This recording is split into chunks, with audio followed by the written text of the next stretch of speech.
Sa pagtaas sa matrikula ngayong taon o ngayong pasukan, pinaghahandaan na ng mga pampublikong paaralan ang lalong pagdami ng bilang ng mga transferee mula sa mga private school. Isang estudyante ang nakilala ng GMA News sa lumipat sa pampublikong paaralan dahil sa problemang pinansyal. Narito ang report ni Cesar Apolinario.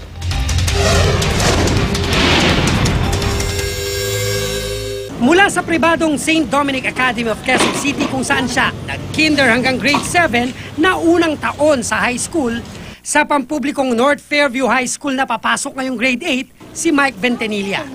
Sinamahan ko siya sa lilipatang eskwelahan.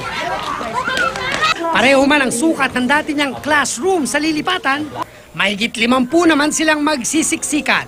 Malayo sa mahigit 20 bilang nila sa dati niyang paaralan.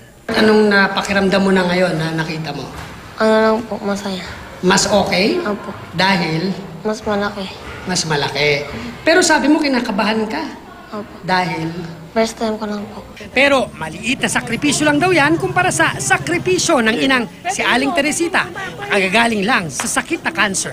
Kamo nalipat kayo sa public school dahil nagkaroon kayo ng problema sa pera. Bakit? Ano po, dahil sa utang. Bakit kayo nagkautang? Dahil po sa sakit ni mama.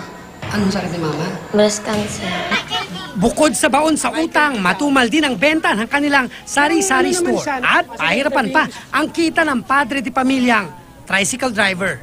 Pinag-usapan po namin mag-asawa, pinapaliwanag namin sa kanya na sa panahon ngayon, hirap ang pira.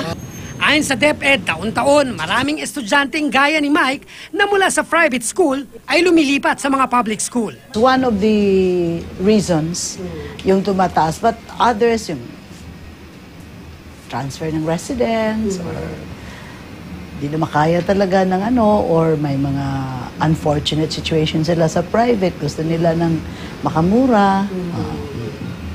At saka... Pero mostly ano po ang dahilan? Dahil sa mataas ang tuition? Yeah, usually ganun. Economic. Aminado ang DepEd na puno na rin ang mga pampublikong paaralan. Kaya sa mga public school na nag-uumapaw na ang populasyon, may mga estudyante raw na binibigyan ng subsidiya para makalipat naman sa mga private school.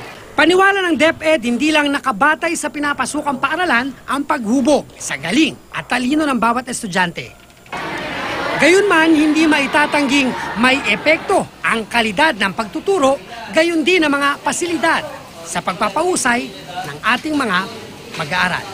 Para sa unang balita, Cesar Apolinario reporting.